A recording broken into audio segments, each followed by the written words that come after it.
যে মুসা নবীকে দিনে আমরা শ্রদ্ধা করে স্মরণ করি, ওই মুসা নবীকে আল্লাহ সর্বপ্রথম নবী বানিয়ে দুইটা কাজ করার জন্য বললেন। এক নম্বর কাজ হলো ইবাদত হিসাবে নামাজ আদায় করো, দুই নম্বর কাজ হলো জালেমের চোখে চোখ রাঙিয়ে তুমি আমার ঈমানের কথা দাওয়াত করো। তার মানে হলো মানুষ যত খারাপ হবে ঈমানের দাওয়াত বন্ধ করা যাবে না। যে যত খারাপ তাকে তত বেশি ঈমানের দাওয়াত দিতে হবে, ঠিক কিনা বলেন? আজকে অনেকে বলে দাওয়াতের তাবলীগের কাজ যারা করে এরা মুসলমানের কাছে শুধু দাওয়াত দিয়ে যায় না, হিন্দুর কাছে যাইতে পারে না। আরে ভাই, মুসলমানের তো ঈমানই শেষ, তার দাড়ি আছে, টুপি আছে, কিন্তু সে যে মেসি রোনালদোর মুরিদ হইস, ওই মুরিদের কারণে তার ঈমানটা ধ্বংস হয়ে গেছে। এখন তাকে দাওয়াত দেওয়ার দরকার বেশি আছে কিনা বলেন?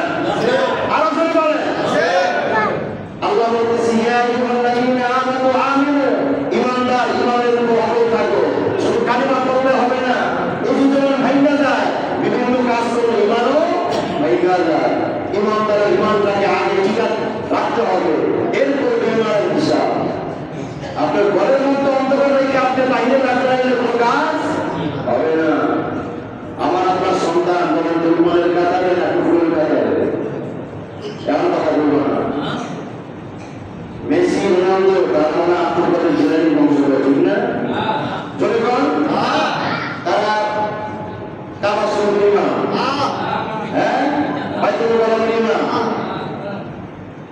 তারা কি মুসলমান না কাফের? এখন তাদের শরীর গুলো দিয়া যদি কেউ গেঞ্জি বানায়, হ্যাঁ, শার্ট বানায়, বুকের মধ্যে সিনার মধ্যে, ভালো করে শোনেন, সিনার মধ্যে, বুকের মধ্যে, পিঠের মধ্যে তাদের ট্যাটু করে নাকি? আমি তো কোনো বুঝি না। এটা যদি লাগায় তাহলে আপনি কাফেরকে মহব্বত করেন না, ঠিক না? মেসি কাফের না মুসলমান? হ্যাঁ, রোনালদো কাফের না মুসলমান? শুধু কাফের না, কাফের রাষ্ট্রের প্রধান। কার প্রধান? আপনাকে আমাকে মারার জন্য যারা অত্যাচার করছে তাদেরকে তারা যা ইনকাম করে তার একটা অংশ তারা শ্রদ্ধা করে তাদের ভাষায়। এখন যে মেসিকে ভালোবাসবে সে মুসলমান লাগবে, ঠিক না?